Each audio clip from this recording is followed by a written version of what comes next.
किसान साथियों नमस्कार। गन्ना भारत की एक प्रमुख नकदी फसल है, जिसकी खेती करने वाले किसानों को अच्छी पैदावार के लिए उचित देखभाल और पोषण प्रबंधन की आवश्यकता होती है।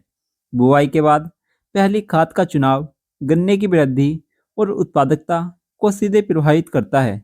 तो आज की इस वीडियो में हम जानेंगे कि गन्ने की बुआई के बाद पहली खाद कौन सी डालें, इसके फायदे और उपयोग का सही तरीका क्या है। आइए सबसे पहले जानते हैं बुआई के बाद पहली खाद क्यों जरूरी है। बुआई के बाद का समय गन्ने के पौधे के लिए सबसे महत्वपूर्ण होता है। इस दौरान पौधे अपनी जड़ें स्थापित करते हैं और वृद्धि शुरू करते हैं। क्योंकि इस चरण में जड़ें पूरी तरह से विकसित नहीं होती, इन्हें आसानी से अवशोषित होने वाले पोषक तत्वों की जरूरत होती है।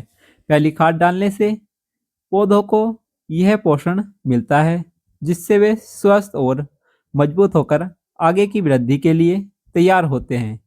यह खाद पौधों की शुरुआती ताकत देती है, जिसका असर पूरी फसल पर दिखाई देता है।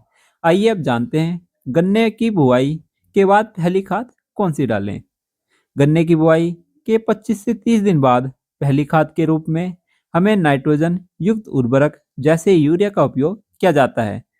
इसके अलावा फास्फोरस और पोटेशियम भी प्रभावित अवस्था में आवश्यक होता है। गन्ने में इस समय यूरिया 40 से 45 किलोग्राम प्रति एकड़ और इसके साथ हमें ह्यूमिक एसिड 98% वाला 2 किलोग्राम प्रति एकड़ के साथ मिलाकर अपने गन्ने की फसल में डाल देना है। ह्यूमिक एसिड गन्ने में जड़ों का विकास करता है और यूरिया आपके गन्ने की भारी ग्रोथ को बढ़ाता है। आइए अब जानते हैं खाद डालने का सही तरीका। बुआई के 25 से 30 दिन बाद पहली खाद देनी चाहिए और खाद को पौधे के आसपास छिड़काव या कुड़ बनाकर देना चाहिए। और खाद देने के बाद हल्की सिंचाई करें ताकि पोषक तत्व जड़ों तक पहुंच सकें। और रासायनिक खाद के साथ जैविक खाद का उपयोग करना फायदेमंद होता है। गन्ने की बुआई के बाद पहली खाद के रूप में यूरिया या डीएपी का उपयोग सबसे अधिक प्रचलित है।